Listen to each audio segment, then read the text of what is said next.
understand the capacity planning process in 5 simple steps.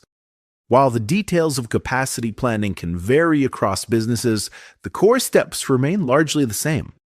Step 1. Forecast demand. First, understand how much demand is expected.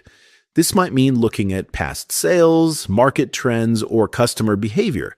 It's okay if predictions aren't perfect. It's about making informed guesses. Step 2. Analyze current capacity. Take stock of your current resources. Analyze how many products can you make, how many customers can you serve, or how many projects can your team handle. Use real data and feedback from staff. Step 3. Identify gaps. Compare demand with available capacity.